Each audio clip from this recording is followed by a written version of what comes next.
agora à noite, com a graça de Deus, nós estaremos meditando no capítulo 2, a partir do versículo 18 até o versículo 22. Aqueles que nos acompanham, nós temos a alegria também de contar com vocês. E, por favor, pegue aí a sua Bíblia e abra no Evangelho de Marcos, capítulo 2, verso 18 ao 22. Como eu disse, nós estamos em uma série. Então, se você perdeu as mensagens anteriores, você pode ir no canal da nossa igreja e olhar lá os cultos da igreja. Está toda uma sequência de exposições do Evangelho de Marcos. Então, é importante que você acompanhe na sequência, porque você não perde a linha de pensamento, qual é a temática geral do livro, tá certo? Aproveitando que eu estou falando do canal da igreja, se você ainda não se inscreveu no canal da nossa igreja, por favor, se inscreva, marque lá o sininho para você receber as notificações e também nos ajude a compartilhar o conteúdo do canal, que são os cultos da nossa igreja. Então, quanto mais você compartilhar, mais pessoas serão alcançadas e maior relevância terá o canal da nossa igreja. Então, quem está nos assistindo, por favor, se você não se inscreveu ainda, se inscreva, compartilhe. E quem está aqui, a mesma coisa, nos ajude aí a divulgar esse meio de comunicação que tem sido uma bênção para a vida da nossa igreja, para a vida de centenas de pessoas. Então, Evangelho de Marcos, capítulo 2, verso 18 até o verso 22, palavra do Senhor. Ora, os discípulos de João e os fariseus estavam jejuando. Vieram alguns e lhe perguntaram: por que motivo jejuam os discípulos de João e os dos fariseus, mas os teus discípulos não jejuam? Respondeu-lhes Jesus: podem, porventura, jejuar os convidados para o casamento, enquanto o noivo está com eles? Durante o tempo em que estiver presente o noivo, não podem jejuar.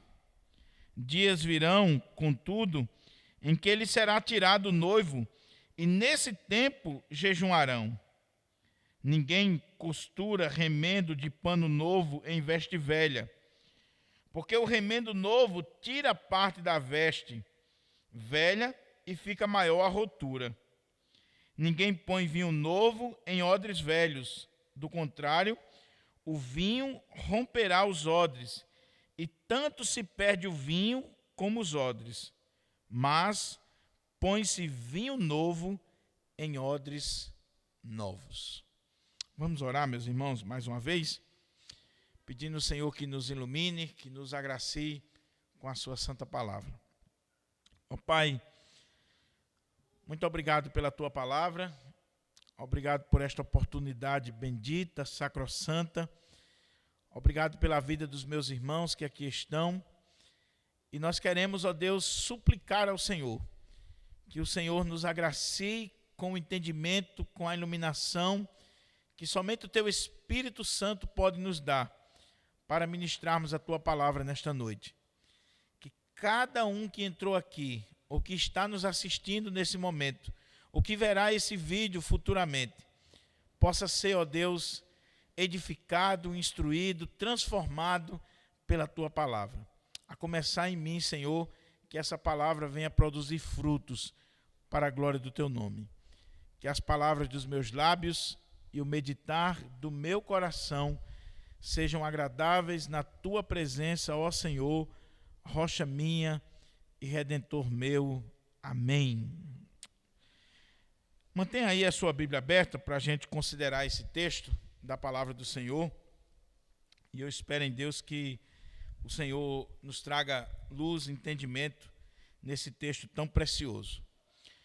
À guisa de introdução, eu gostaria de destacar pelo menos 2 ou 3 pontos para a gente entender melhor esse texto. Em primeiro lugar, que não necessariamente ele está numa ordem cronológica.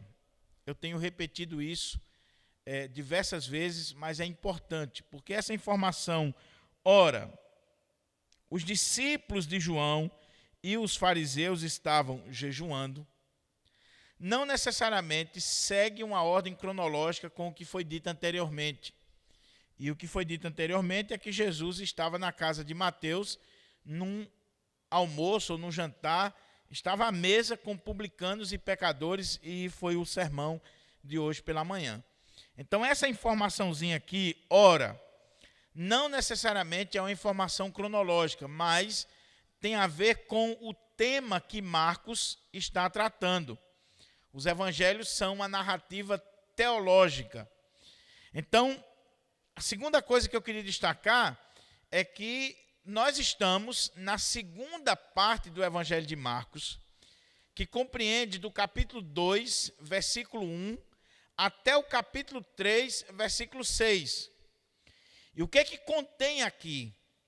Contém aqui 5 episódios, 5 histórias escolhidas por Marcos, histórias reais, fidedignas, que Marcos escolheu, que não necessariamente estão numa ordem cronológica, mas que vão retratar para nós a oposição que Jesus passa a enfrentar por parte dos líderes religiosos do seu tempo.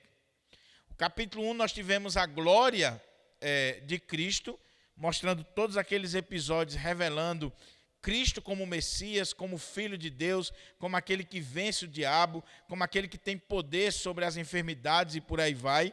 Mas o capítulo 2, versículo 1, até o capítulo 3, versículo 6, e na verdade nós poderíamos dizer até o final do Evangelho, mas aqui necessariamente nós temos 5 histórias para mostrar a oposição.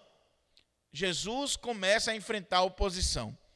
No primeiro momento, essa oposição é velada, que é o início aqui, capítulo 2, versículo 1 ao 12. Eles pensam, eles estão avaliando consigo mesmo, mas Jesus conhece os pensamentos. Depois, a oposição ela é manifestada aos discípulos, e aí a coisa já vai se aproximando de Jesus. E no texto que lemos, mais uma vez, os líderes religiosos, as pessoas daquela época, estão se opondo ao Senhor Jesus, e agora vai ficando mais direta. Eles vão chegando mais próximo, até culminar no capítulo 3, na última história que Marcos vai contar para nós, capítulo 3, versículo 1 ao 6, que no versículo 6 diz assim: retirando-se os fariseus, conspiravam logo com os herodianos contra ele, em como lhe tirariam a vida. Então você tem aqui um acrescendo, você tem aqui uma progressão da oposição. Primeiro eles pensam no coração, depois eles falam com os discípulos, depois eles vão falar mais diretamente com Jesus, depois eles advertem a Jesus, que é na questão do sábado, e por último eles conspiram para matar o Senhor Jesus. Então, primeiro, não é cronológico. Segundo, está mostrando aqui essa questão da oposição. Terceira coisa, para a gente entender esse texto, nós temos que entender que a piedade judaica ou a religião judaica, ela se resume em 3 práticas. 3 coisas resume a devoção judaica, que está lá no capítulo 6 de Mateus. A oração, o jejum e a caridade ou as esmolas. Então, um judeu piedoso, ele tem essas 3 coisas como marca: oração, jejum e esmolas. E Jesus vai combater no capítulo 6 do Evangelho de Mateus, não essas práticas, mas ele vai combater o fato de, muitas vezes, nós estarmos praticando essa justiça, essas práticas religiosas, essas práticas devocionais, não para a glória de Deus, mas com o fim de ser visto pelos homens.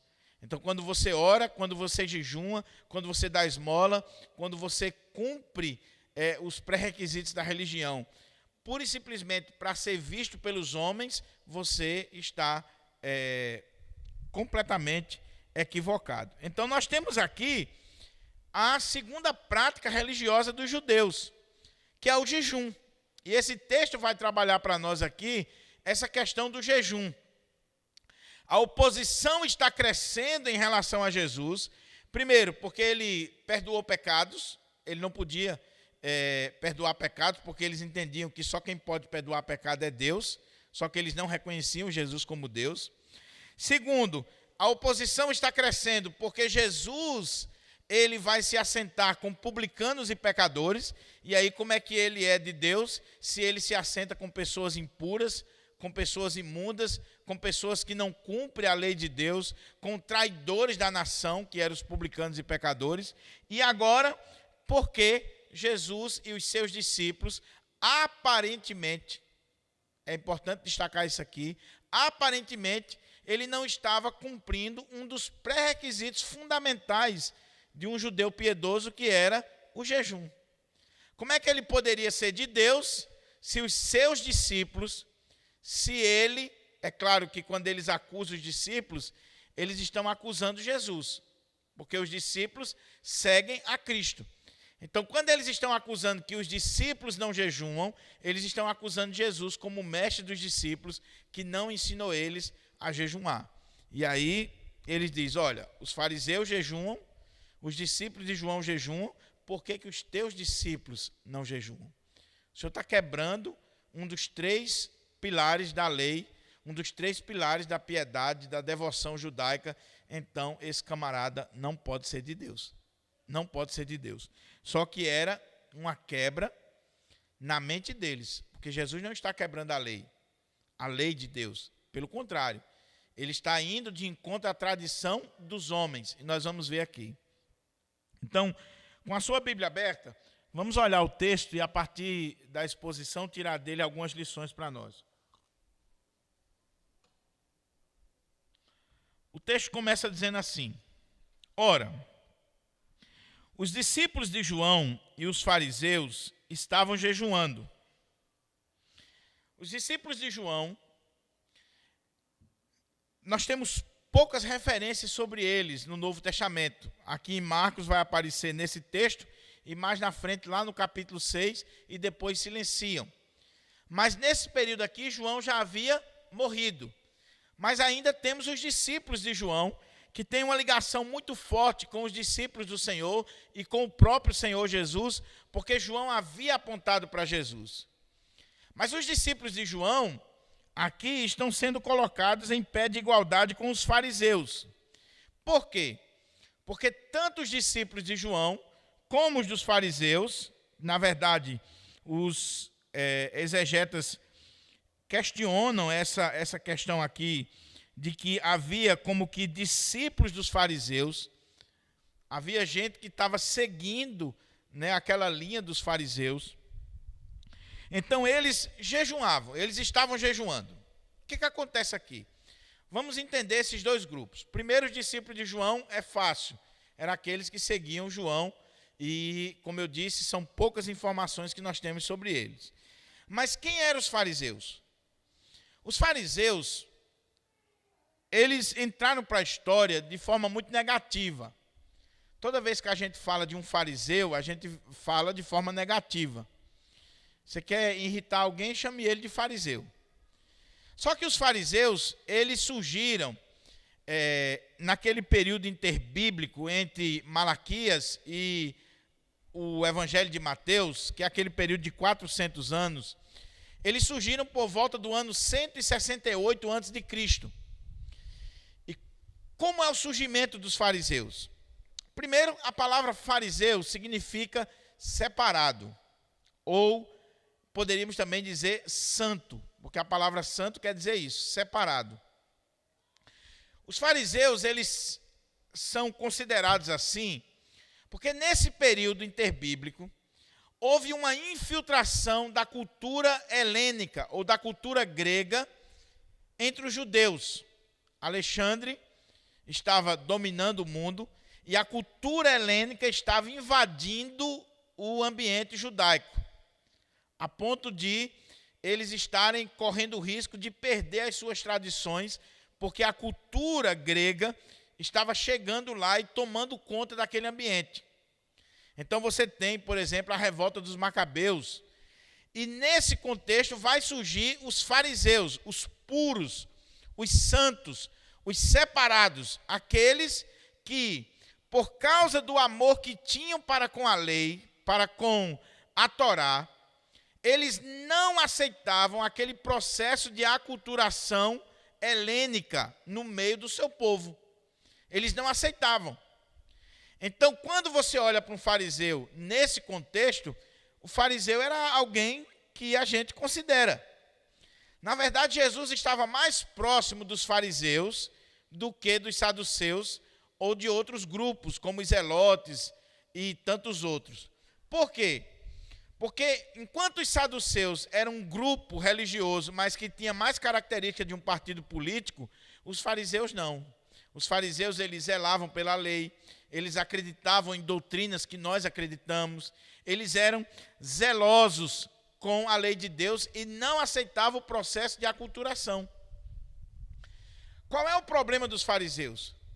É que esse zelo deles pela lei, esse zelo deles para preservar a lei e as tradições judaicas, fez com que eles se tornassem legalistas, religiosos, a ponto de não mais valer aquilo que vinha do coração, mas a exterioridade. E aí eles começaram a criar leis, regras, mandamentos, preceitos em cima da lei de Deus, e eles mesmos não cumpriam, mas julgavam aqueles que não viviam de acordo com essas regras criadas por eles. Por que eu estou dizendo isso? Porque a Bíblia, a palavra de Deus, lá no livro de Levítico e em outros textos do Antigo Testamento, mostra que a prática do jejum no contexto judaico acontecia uma vez por ano. Uma vez por ano, o judeu ele tirava para jejuar, que era no dia da expiação, no dia do perdão de pecados. Então, naquele dia da festa da expiação, o judeu ele tinha por obrigação, estava na lei, que ele deveria jejuar durante o período de 24 horas. Por que isso? Porque era o dia da expiação, era o dia do perdão. E o jejum tem tudo a ver com essa festa. Por quê? O que é jejum? A palavra jejum, ela traz a ideia de lamento, de funeral, de tristeza. Então, o jejum significava dizer que você estava triste por causa dos seus pecados. Quando você jejuava, você estava lamentando por causa dos seus pecados, e naquele dia da expiação, que era o dia do perdão dos pecados, você apresentava ali os sacrifícios. Então, era o dia em que o judeu deveria jejuar. Na lei só tinha isso. Ou então, quando havia alguma questão de caráter nacional, então os judeus eles eram convocados para jejuar. Mas não passava disso. O que os fariseus fizeram? O que os líderes religiosos fizeram ao longo do tempo? Eles foram acrescentando dias e mais regras para o jejum. Então começou-se a criar mais no calendário judaico dias para que o povo jejuasse. A ponto de, na época de Jesus, no contexto aqui que Marcos está descrevendo para nós, um judeu religioso, um fariseu, ele tinha por obrigação jejuar 2 vezes por semana. Ele jejuava toda terça e toda quinta. Ou era toda segunda e toda quinta. É claro que não era um jejum de 24 horas, como o jejum do dia da expiação. Mas eles jejuavam do nascer do sol ao pôr do sol. E aí, quando alguém não cumpria isso, que é o que está acontecendo aqui, eles diziam que aquela pessoa ali não era de Deus, que aquela pessoa não era religiosa, que aquela pessoa não cumpria a lei, que aquela pessoa não era digna do nome da religião judaica. Então é preciso a gente entender isso para a gente entender o contexto que Marcos está colocando aqui. Jesus não vai ser contra o jejum bíblico, o jejum que era praticado pelo povo de Deus no Antigo Testamento, que o próprio Jesus vai praticar no Novo Testamento, que na história da igreja nós vamos ter os grandes homens de Deus defendendo, os nossos símbolos de fé defendem o jejum. Por que eu estou colocando isso aqui, meus irmãos? Porque hoje existe aí alguns teólogos, até de linha reformada, que é contra a prática do jejum. Existe uma discussão aí, os teólogos de YouTube, né? Os blogueiros, aquela turma que não é membro de igreja, que não se submete a pastor e tal, mas que se acham os teólogos. E aí tem alguns no YouTube, nas redes sociais, dizendo, não, esse negócio de jejum não é bíblico. Jejuar não é bíblico. Jejuar é bíblico, tanto no Antigo como no Novo Testamento, como na história da igreja, e os nossos símbolos de fé defendem o jejum. Agora, é claro que um jejum com propósito, não é um jejum pura e simplesmente por uma questão religiosa, ou para demonstrar que nós somos religiosos ou somos piedosos. Então, a nossa igreja, os nossos símbolos de fé defendem o jejum, por exemplo, em caso de calamidade nacional, em casos de uma extrema necessidade da vida da comunidade, então se convoca um jejum com toda a igreja. Isso foi feito esse ano já. A IPB convocou um jejum. Quem lembra aqui? No início da pandemia, a IPB convocou um jejum e oração, um dia de jejum e oração com toda a igreja. Então nós reconhecemos que o jejum é uma prática bíblica, uma prática para os nossos dias, e que Jesus nunca foi contra o jejum bíblico. Ele foi contra ao jejum e as práticas dos fariseus. Então, com isso em mente, eu acho que já dá para a gente entender aqui. Ele diz assim, ora, os discípulos de João e os fariseus estavam jejuando. Aí talvez você diga assim, pastor, pronto, eu entendi que os fariseus, eles estavam jejuando porque eles foram criando regras, mandamentos ao longo do tempo, a ponto de chegar nessa prática aí de 2 vezes por semana eles jejuarem. Mas os discípulos de João, por que eles estão jejuando? Os discípulos de João estão jejuando, primeiro porque João era um asceta. João tinha essa prática, ele vivia no deserto, ele tinha todo um contexto de ascetismo. Segundo, porque João havia morrido. E lembra que eu falei que o jejum representa tristeza? Que o jejum tem a ver com a questão de uma tristeza funeral mesmo, de uma tristeza fúnebre. Então os discípulos de João, eles estavam jejuando, eles haviam perdido o seu mestre, o seu líder. Eles estavam jejuando e tendo essa prática por causa disso, do contexto que eles estavam vivendo. Alguns querem crer que eles estavam jejuando por causa da mesma questão dos fariseus. Mas fica um pouco difícil pensar assim, porque João, na sua mensagem, ele batia de frente também com a religiosidade dos judeus, dos líderes religiosos daquela época. Então, provavelmente, eles estão jejuando, primeiro porque aprenderam com João, segundo, porque eles estão manifestando tristeza. Eles estão manifestando esse sentimento por causa da perca de João. Mas aí, o que acontece aqui? Ora, os discípulos de João e os fariseus estavam jejuando. Vieram alguns e lhe perguntaram. Dá para você entender aqui que aqueles que questionaram não necessariamente eram os fariseus ou os discípulos de João, mas já são outras pessoas que estão questionando. Talvez discípulos desses fariseus, pessoas que estão observando. Há uma discussão muito grande aqui sobre esse alguns. Quem são esses alguns aqui?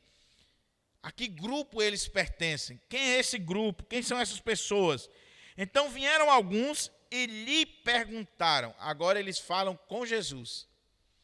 Antes eles falaram no coração, depois falaram com os discípulos, agora a oposição está chegando mais próxima, vai falar diretamente com Jesus.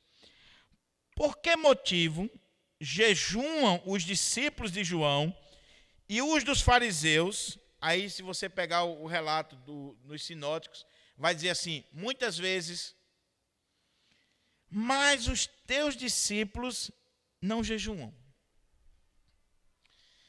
Meus irmãos, é muito interessante o coração humano.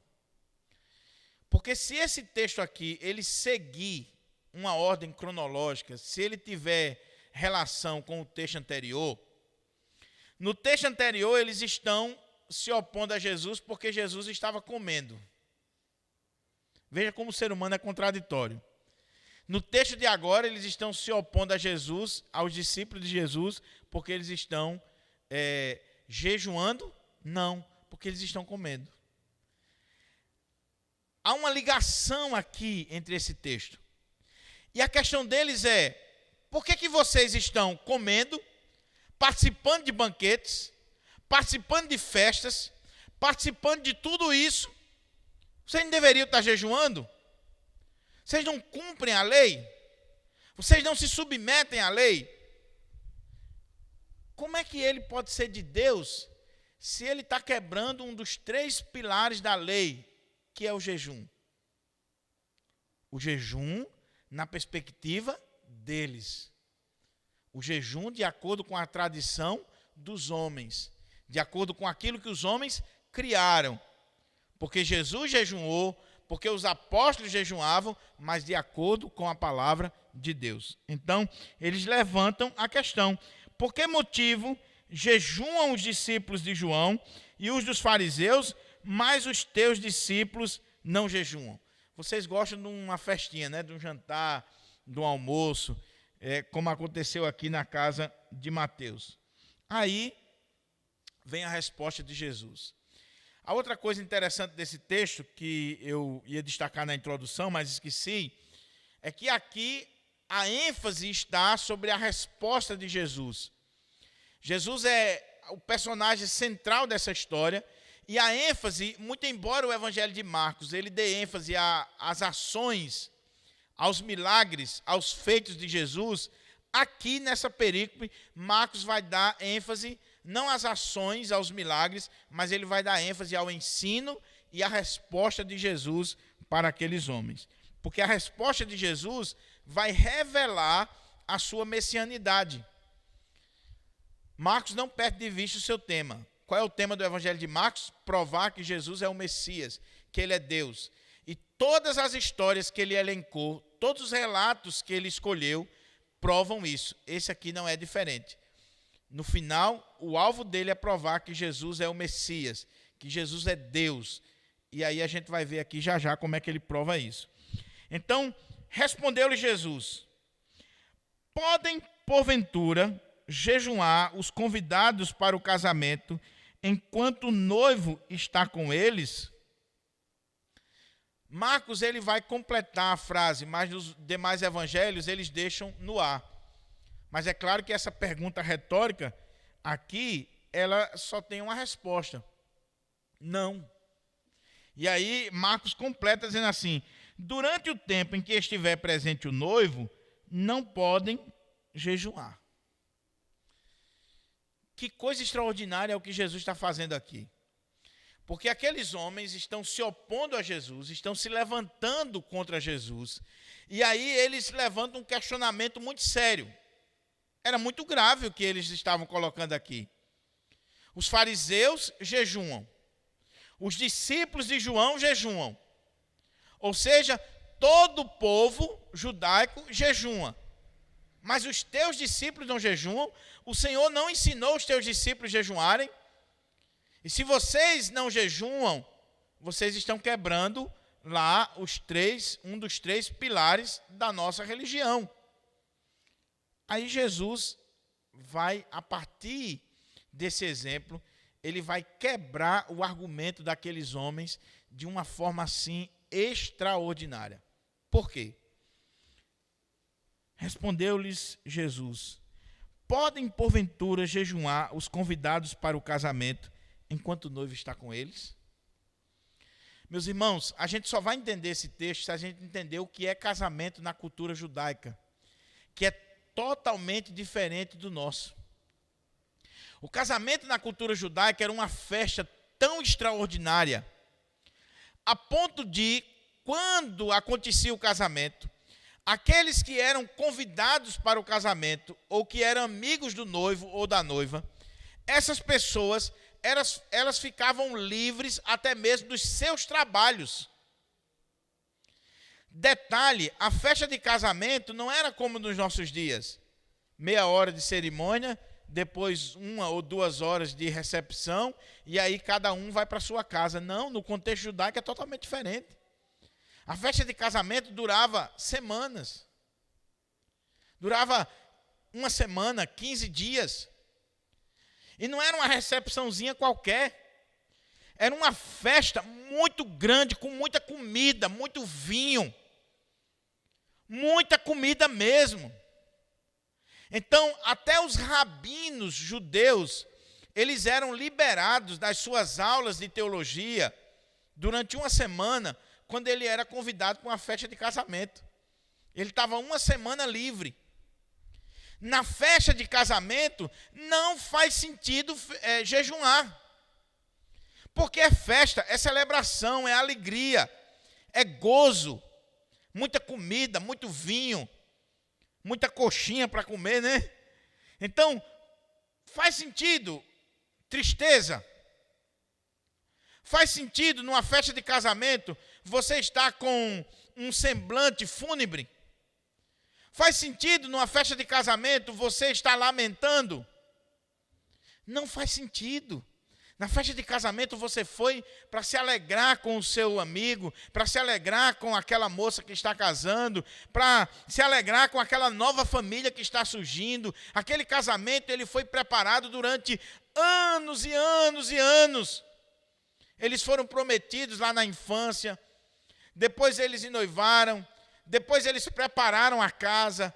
Aquele homem ele viajou muito, trabalhou muito para construir tudo, e agora ele vai na casa do pai da noiva, ele pagou o dote e ele agora está trazendo a sua noiva junto com seus amigos para a sua casa. E está ali todos os convivas dançando, se alegrando, comendo durante dias e dias e dias. Então Jesus olha para aqueles homens e diz assim: vocês estão questionando por que os meus discípulos não jejuam? Numa festa de casamento, vocês jejuam? Quando existe um casamento no contexto do nosso povo, existe jejum? Não. Então, podem, porventura, jejuar os convidados para o casamento enquanto o noivo está com ele? Aí ele diz: durante o tempo em que estiver presente o noivo, não podem jejuar. Não faz sentido. Não fazia sentido. Nem o noivo iria querer. Imagine você preparou a sua festa de casamento durante anos e anos. Vamos contar aí 10 anos. Fez o investimento maior do mundo. Convidou os tocadores. Muitas talhas de vinho. Muita comida. Tudo pronto. E aí chega um convidado seu. Chorando. Jejuando, com o rosto triste, fúnebre, contando desgraça e contando miséria. O que você faria? Ô, meu irmão, agora não é a hora, né? Ou você cai fora, ou então muda aí a cara, muda o semblante. Mas agora não é a hora. Você vai estragar a festa. Você vai estragar o casamento da pessoa. O sonho daquela pessoa era o sonho de toda jovem judia. Então, nesse período, eles não jejuavam, eles não lamentavam, eles não faziam aquilo que os fariseus determinavam, os próprios fariseus. Aí, Jesus diz, isso acontece enquanto o noivo está com eles. Agora a questão é, o que isso tem a ver com os discípulos? Tem tudo a ver, meus irmãos. E o que isso tem a ver com o tema de Marcos, de que Jesus é o Messias e Jesus é Deus? Tem tudo a ver. Porque o que Jesus está dizendo é que quando ele veio, e o fato dele estar presente com os discípulos, e ele trouxe o evangelho, esse momento é um momento de celebração. de festa. O evangelho é algo que deve ser celebrado. É a festa do Cordeiro de Deus. É o noivo e a noiva, a igreja. Jesus é o noivo. Os discípulos, eles são, e aqui há uma superposição de imagens. Eles não só são amigos do noivo, mas eles pertencem a essa igreja, eles também são a noiva. Mas aqui os discípulos são colocados como o amigo do noivo. E aí, como Jesus está colocando, o fato de Jesus ser o noivo e estar presente, isso significa dizer que não havia motivo para jejuar, não havia motivo de tristeza. Durante centenas, milhares de anos, eles esperavam o Messias. O Messias chegou. Não é momento de tristeza, é momento de festa, é momento de celebração, é momento de alegria. Mas por que esse texto é bombástico? Porque quando você olha para o Antigo Testamento vai colocar Deus como noivo e Israel como a noiva.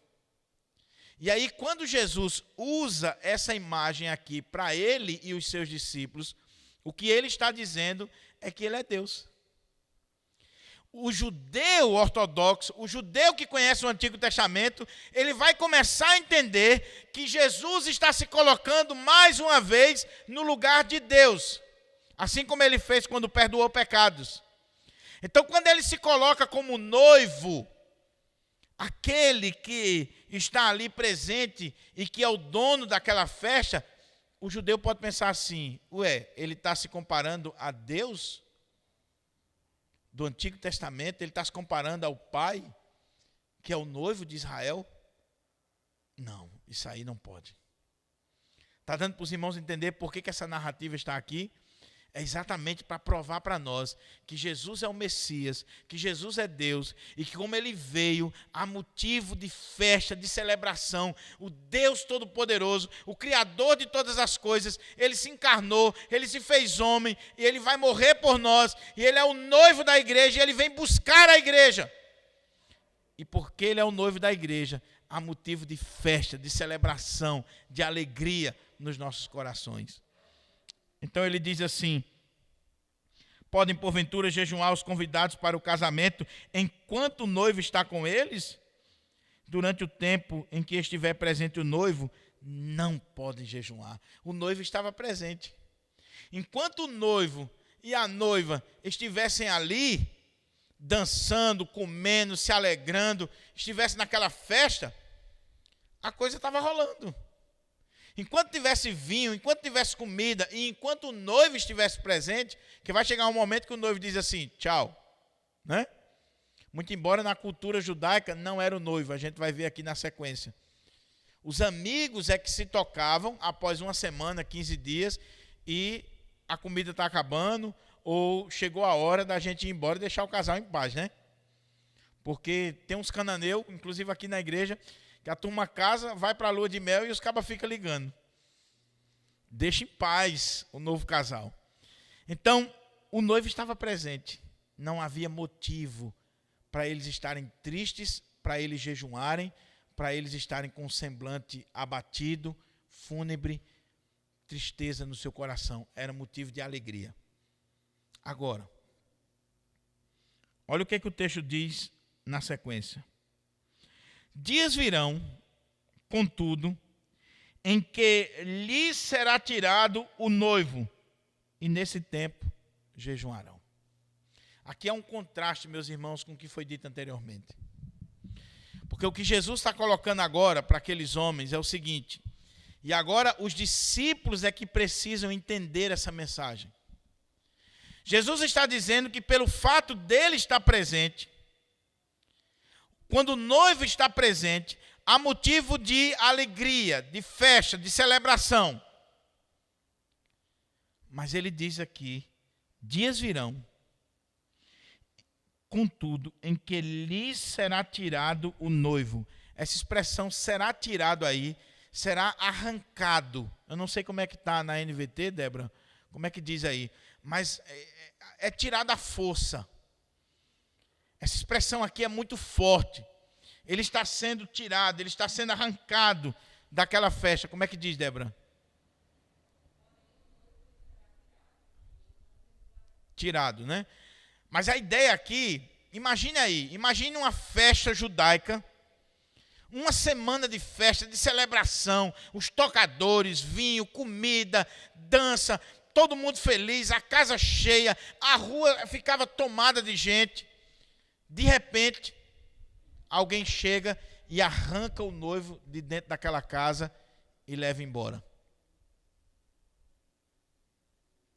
O que vai acontecer naquela festa? Acabou a festa, irmão.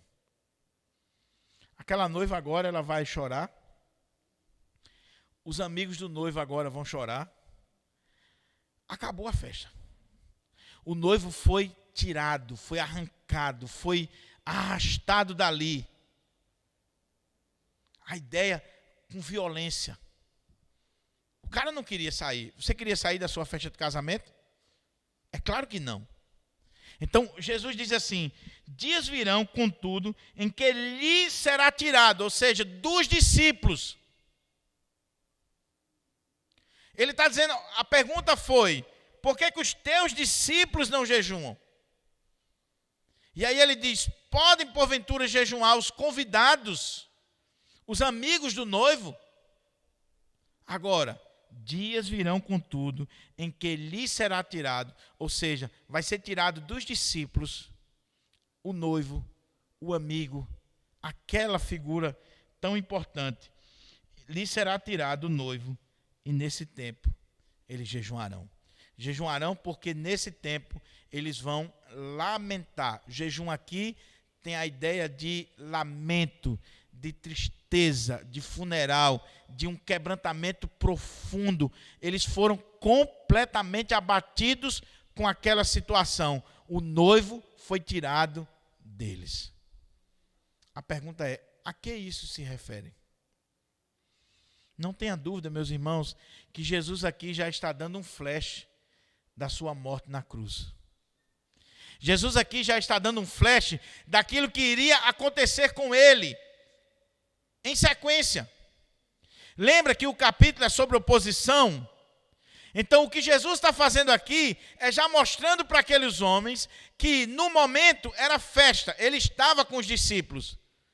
Mas ia chegar um momento em que, por causa dessa oposição dos próprios fariseus, dos próprios líderes judaicos, eles arrancariam Jesus dentre os discípulos, e isso vai acontecer literalmente, e vão matar Jesus, e nesse tempo os discípulos vão se entristecer. Aí nesse tempo é tempo de jejum, é tempo de lamento, é tempo de quebrantamento. Esse texto aqui, ele traz para nós aquilo que está escrito lá em Isaías 53. Vá lá para Isaías 53, por favor. Olha o que diz aqui Isaías 53, que fala da profecia do servo sofredor, do Messias que viria. E olha o que diz Isaías 53, versículo 8, que é exatamente o que Jesus está fazendo referência aqui nesse texto do Evangelho de Marcos.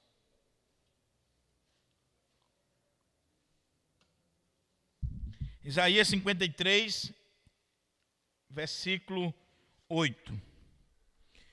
Por juízo opressor foi arrebatado, e de sua linhagem, quem dela cogitou? Porquanto foi cortado da terra dos viventes, por causa da transgressão do meu povo, foi ele ferido. É exatamente essa profecia que Jesus está fazendo referência quando ele diz assim: dias virão, contudo, em que lhe será tirado o noivo, e nesse tempo jejuarão. Ele foi cortado, ele foi arrebatado, ele foi ferido por causa de mim e de você. E ali sim, ali era um momento de tristeza. Mas enquanto o noivo estava com eles, enquanto o noivo estava ali ensinando, curando, fazendo maravilhas, operando sinais, havia motivo de tristeza? Não, era de alegria, de contentamento, de festa. Era comparado à festa de casamento. júbilo. Mas dias virão. E eu fico imaginando o que aqueles discípulos pensaram nessa hora. O que eles imaginaram que Jesus estava falando aqui? O que aqueles homens pensaram? Dias virão, contudo, em que ele será tirado do noivo, e nesse tempo jejuarão. O sacrifício de Cristo, a morte de Cristo, tudo aquilo que Jesus vai passar na mão desses homens, está retratado aqui de forma profética. Ele já está visualizando lá na frente o que vai acontecer. A oposição aqui, ela ainda está muito pequena. Ela ainda está no nível dos questionamentos. Mas esses questionamentos vão crescendo, depois eles vão tramando e eles vão levar Jesus à morte. E aí os discípulos, eles terão motivo para jejuar.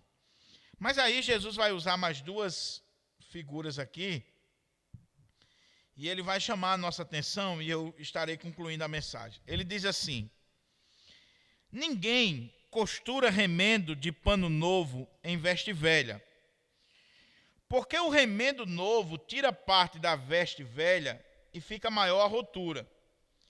Ninguém põe vinho novo em odres velhos, do contrário, o vinho romperá os odres, e tanto se perde o vinho como os odres. Mas põe-se vinho novo em odres novos. O que Jesus quer dizer com isso? O que tem a ver essas imagens que ele está utilizando com a festa de casamento e com a pergunta daqueles homens, o questionamento daqueles homens? Jesus ainda está respondendo o questionamento deles. O questionamento deles, vamos lá, olha como é que diz. Ora, os discípulos de João e os fariseus estavam jejuando. Vieram alguns e lhe perguntaram: por que motivo jejuam os discípulos de João e os dos fariseus, mas os teus discípulos não jejuam? É a resposta de Jesus por causa da festa de casamento.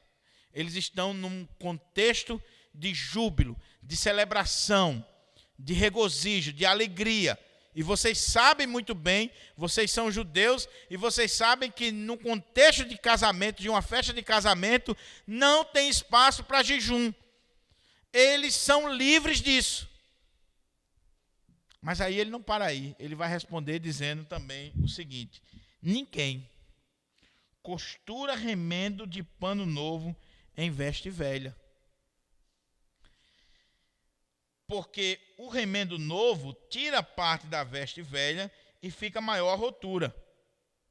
Você já pegou assim uma camisa sua que ficou velhinha, puída, é que chama, né?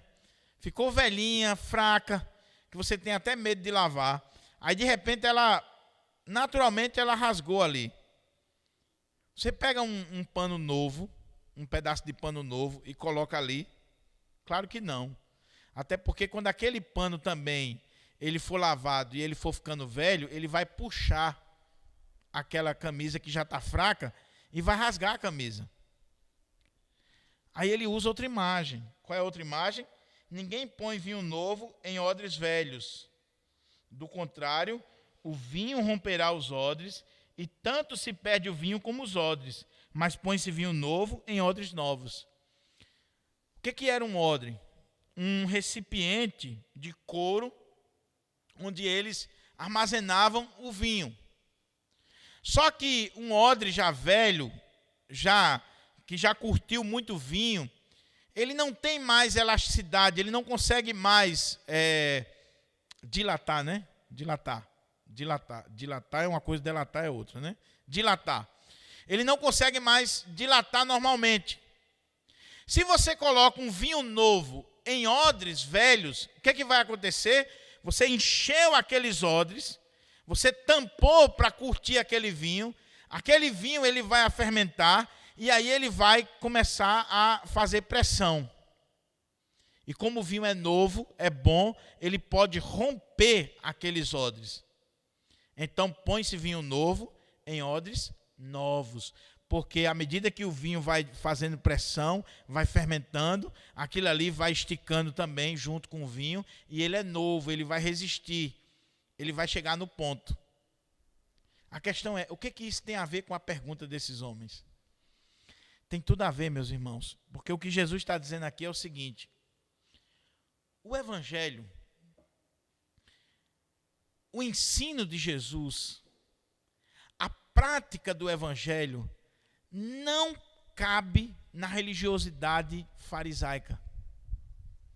Não tem como misturar.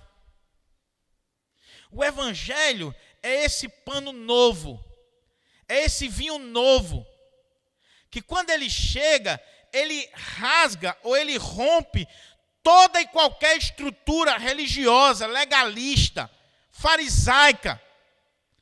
Ele quebra as estruturas.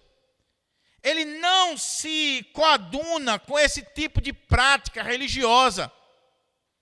Não é que Jesus quebre a lei de Deus, não, a lei de Deus, ela é eterna.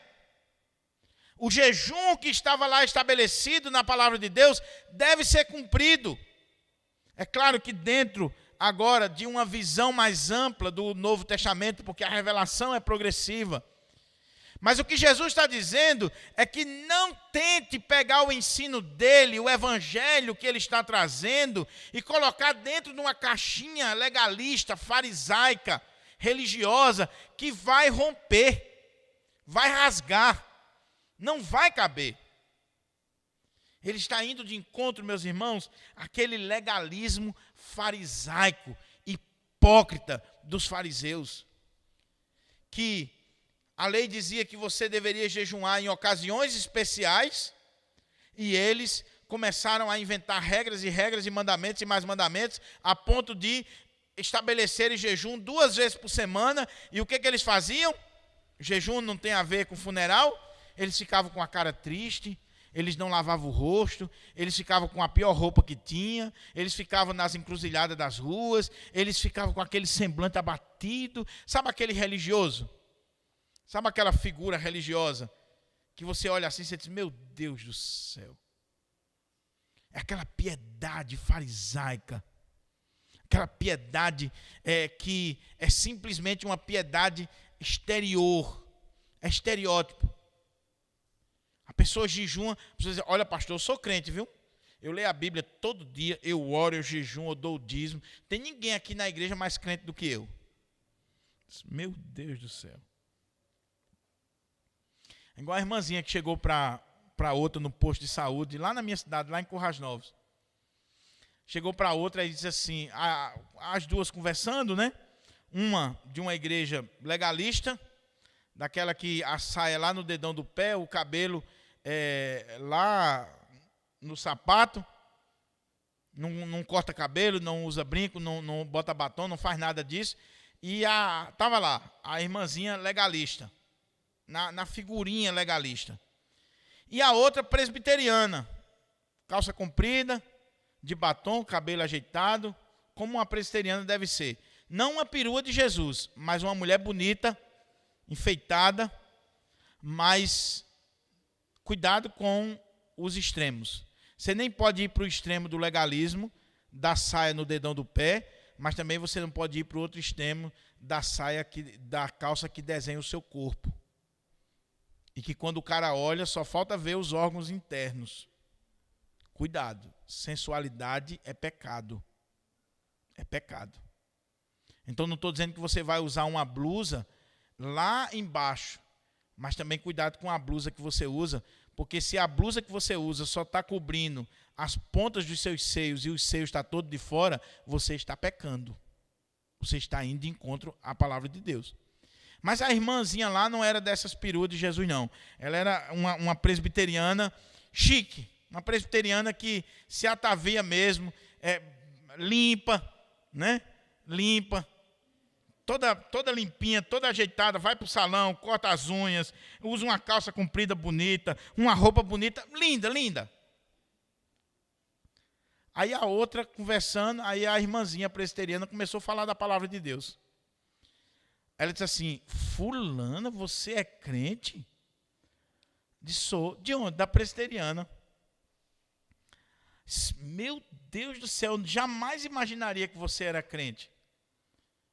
Por quê? Por causa do seu jeito, da sua roupa e tal. Não, você não tem jeito de crente, não. Aí a irmãzinha presbiteriana mas que não leva desaforo para casa. Aí disse assim: agora você é crente, né?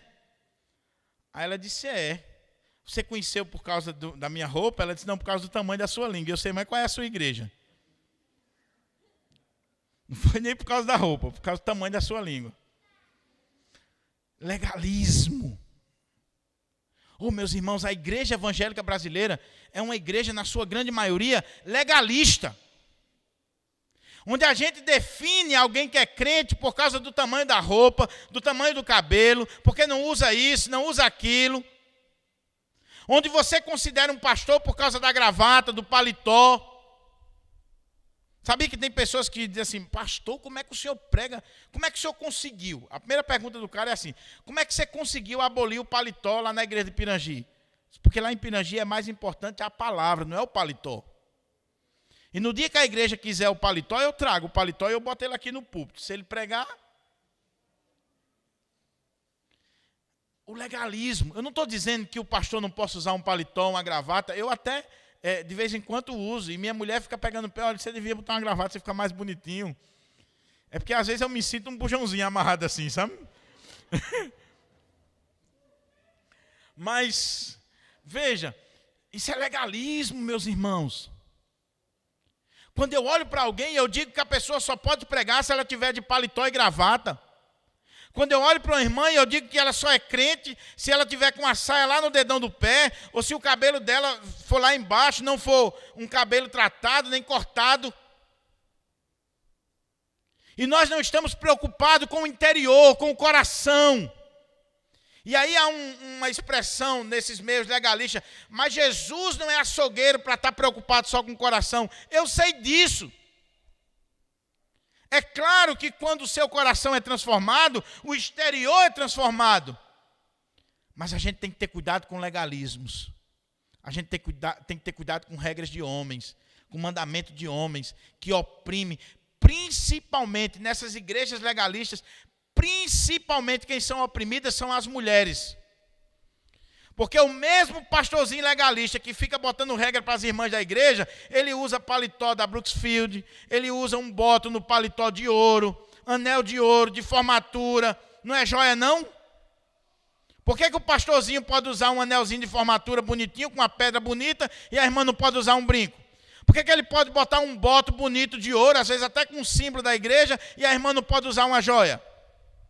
Então quem sofre nas igrejas legalistas são as mulheres que são oprimidas, aí sim, são oprimidas por pastores legalistas. Mas o evangelho, meus irmãos, ele rompe isso. O verdadeiro evangelho, ele quebra qualquer legalismo humano, qualquer regra humana. Ele mostra a beleza. Evangelho é festa, é celebração. Há pessoas que estão nas igrejas, meus irmãos, que são tristes, deprimidas, aspecto de louco. Gente que vive cabisbaixa. Gente que não é feliz. Por quê? Olha, pastor, muito difícil ser crente. Difícil ser crente? Ô, meu irmão, é difícil se for com os seus méritos. Não, olha, ser crente é uma provação. Ser crente é uma provação. Meu amado irmão, ser crente é seguir Jesus, é ser perdoado por Jesus, é ser amado por Jesus, é saber que eu sou salvo, é saber que eu vou morar no céu, que nada depende de mim, que tudo depende dele, que eu fui alvo do amor dele. Agora, se depende de você, meu irmão, se depende da calça que você veste, da saia que você veste, das coisas que você faz, aí sim, por isso você está triste. Sabe por quê? Porque o legalista, ele é hipócrita. O legalista, o que acontecia com os fariseus? Eles criavam regras, mas eles mesmos não se submetiam a elas, eles não cumpriam. O legalista é hipócrita. Sabe o que acontece nessas igrejas legalistas? Na frente do pastor, todo mundo se comporta bem. Todo mundo veste a roupinha adequada, todo mundo usa uma linguagemzinha correta, todo mundo cumpre a regrinha da igreja. O pastor não está vendo, aí acanalha tudo. No evangelho, na frente do pastor, sem o pastor, sem a presença dos pais, a pessoa não vai pecar, sabe por quê? Não é por causa do legalismo da igreja, ela não vai pecar porque ela ama Jesus Cristo. Ela sabe o que Jesus Cristo fez por ela. O evangelho mudou a vida dela, transformou a vida dela e agora ela vive para a glória de Deus. Então ela vai ter cuidado com o que veste, ela vai ter cuidado com o que fala, com o que escuta, com aquilo que ela coloca sobre a sua vida, não porque um homem, um pastor, um conselho, uma igreja, uma convenção determinou, mas porque Deus fala ao seu coração e porque ela quer amar o Senhor. Então a irmã, quando vem para a igreja, ela vai na frente do espelho, ela diz, será que essa minha roupa está glorificando a Deus? Não é o que o pastor vai pensar, não é o que o outro vai pensar, será que essa minha roupa está glorificando a Deus? Isso é diferente de legalismo, irmãos. Isso é viver para a glória de Deus. Essa minha roupa aqui não está glorificando a Deus, não está legal, porque ela vai chamar a atenção para o meu corpo, ela vai fazer o meu irmão pecar. Essa roupa aqui, o propósito que eu vesti ela, não é um propósito nobre, então eu não vou vestir ela, eu vou mudar. Mas não é porque está na regrinha da igreja presbiteriana, nem porque o pastor Diogo ou o conselho determinou. É porque você quer agradar o seu Senhor. Você quer agradar o Senhor. Quando a gente vive assim, meus irmãos, a coisa muda. Sabe o que é legalismo? Você tem que dar o dízimo tem que ser declarado, você tem que, senão você não é líder, senão você não é nada. Sabe o que é o evangelho? Meu irmão, você vai trazer o seu dízimo porque você ama a Deus, porque você sabe da importância disso na obra do Senhor. Mas eu não vou estar fiscalizando você, não. Eu não vou estar atrás de você, não. Eu não vou estar preocupado em estar aqui criando regras para pegar você no contrapé, não. Cuidado com o legalismo. São os extremos. A gente tem a tendência de ir para o liberalismo. Eu estou falando aqui no liberalismo, não liberalismo teológico, alguns até vão, mas eu estou falando aqui no liberou geral. Então, tem muita gente que diz assim, eu vou para a igreja presbiteriana porque lá tudo pode. Quem foi que disse a você que aqui tudo pode? Se você está vindo aqui para a igreja presbiteriana porque aqui tudo pode, você se enganou.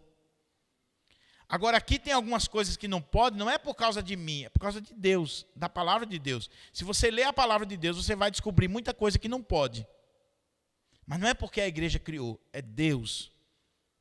Então a gente precisa ter cuidado, porque tem gente assim, vou para a igreja presbiteriana porque tudo pode, lá é liberal. Então lá eu vivo do jeito que eu quiser, e não é uma igreja legalista, lá não tem esse negócio de roupa, disso, daquilo outro. Então lá eu libero geral. E isso me entristece profundamente, meus irmãos. Porque tem pessoas que até vêm de outras denominações, e lá na outra denominação, ela vivia uma vida até regradinha. Aí quando ela chega na igreja reformada, conhece a teologia reformada, parece que ela não entendeu aquilo que ela acha que abraçou. Por quê? Porque libera geral. Aí passa a escutar tudo, a fazer tudo. Tem uma galera que já começa a beber, outras já começam a se vestir de forma sensual, já não começa mais a ter nenhum pudor nas suas vestes. Não só as mulheres, mas também os homens. Não só as mulheres, mas também os homens. Eu já tive aqui na nossa igreja de ligar para irmãos e dizer assim, meu irmão, não leva mal não, mas essa sua foto aí no WhatsApp ou no seu Instagram não está legal, meu irmão. Porque, meu irmão, o cara está no grupo da igreja e aí ele fica botando foto, sensualizando. No grupo da igreja? Para as irmãs da igreja, está vendo? Penteadinho de cabelo, mostrando.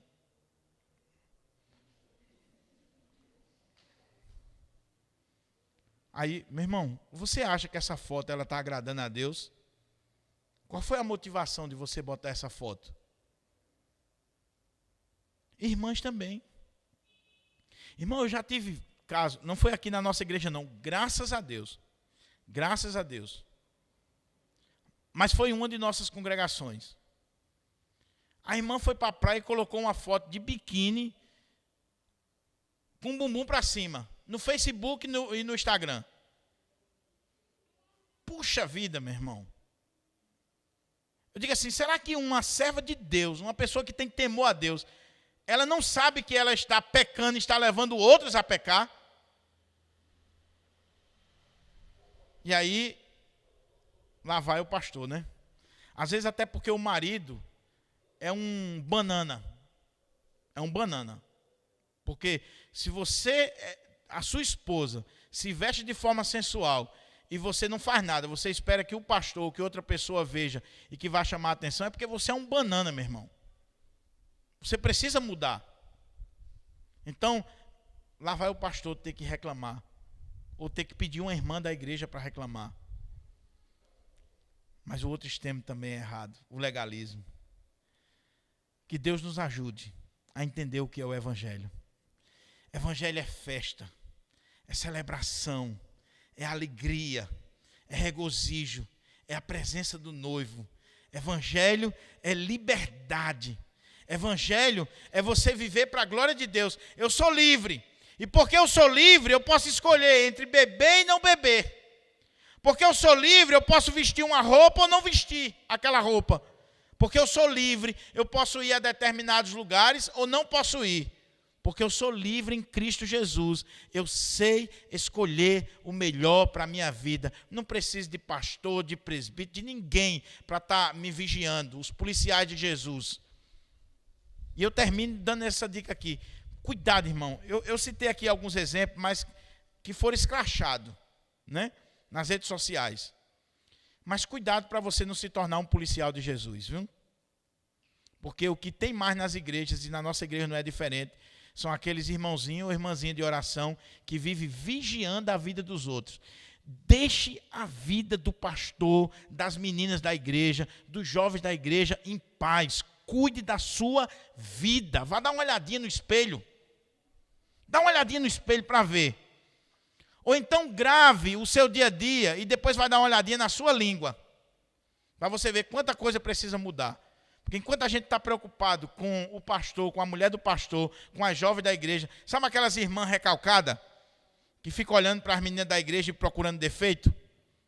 Para a roupa das meninas, para o penteado das meninas. Ela queria ter o corpinho das meninas, mas ela fica reclamando. Ainda, pastor, você não está vendo essas meninas da igreja, não? Não está dizendo assim, minha irmã, você queria estar no lugar dela, não queria, não? Sou miserável. Que Deus nos ajude, que Deus nos abençoe a entender o que é o Evangelho. Vamos ficar de pé para nós orarmos?